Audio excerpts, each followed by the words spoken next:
Hello and Assalamu alaikum. Welcome to my channel. I am you.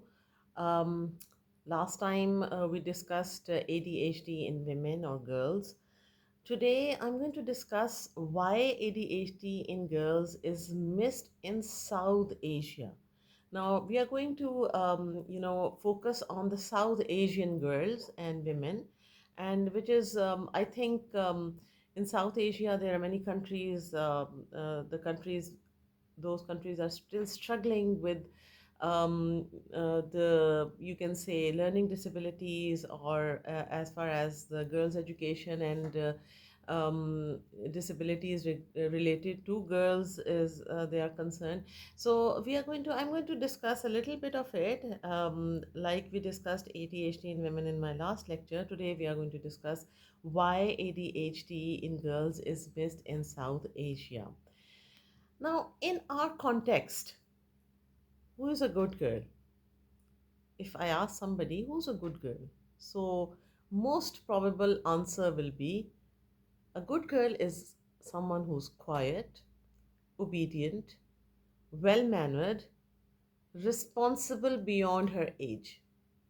So when a girl struggles silently, if she forgets homework, daydreams, feels anxious, or cries privately, we don't see a concern, we see a personality.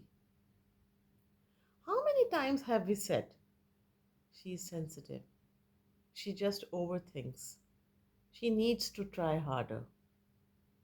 This is where ADHD hides. Let me share something many women say later in life. I was never told I was struggling. I was told I was careless, emotional, or not focused enough. I believed it and blamed myself. As educators and parents, this is where our role becomes critical. Now, how ADHD appears in women and girls? Instead of hyperactivity, girls often show inattention, forgetfulness, disorganization, emotional overwhelm, and anxiety and low confidence. All these I discussed it in my last lecture as well.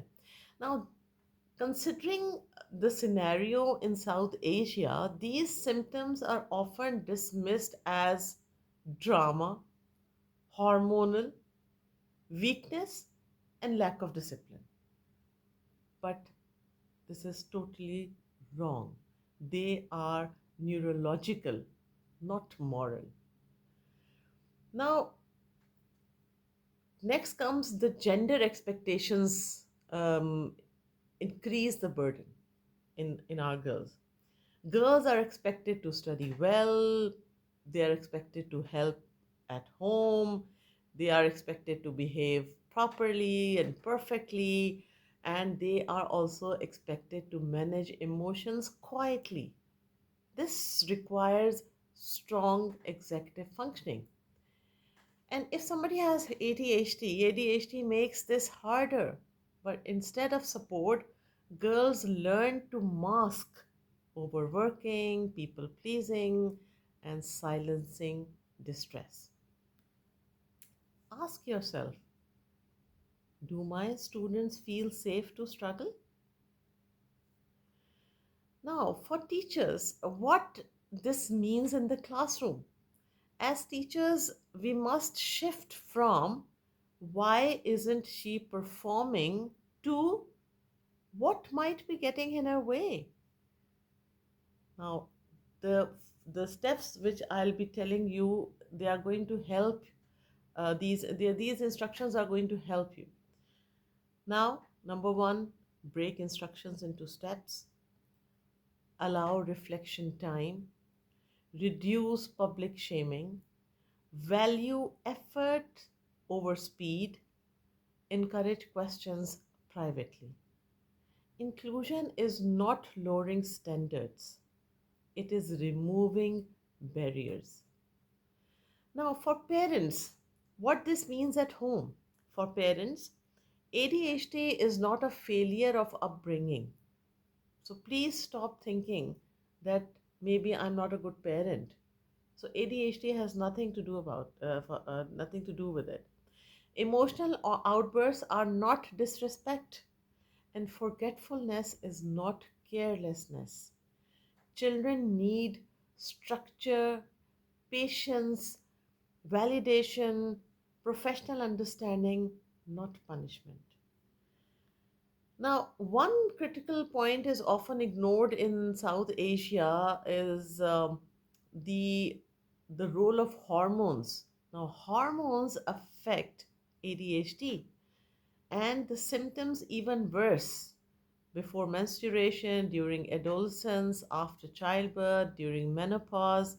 This is why many women are diagnosed with anxiety, depression, stress without addressing ADHD. Let me end with this. ADHD in women is not loud, it is quiet. It hides in effort, exhaustion, and self blame. As teachers and parents, we can be the first ones who notice. At IMU, we believe. When we understand the unseen, we change lives. If this spoke to you, share it with another teacher or parent because awareness is inclusion and inclusion begins with us. I am you. You are not alone.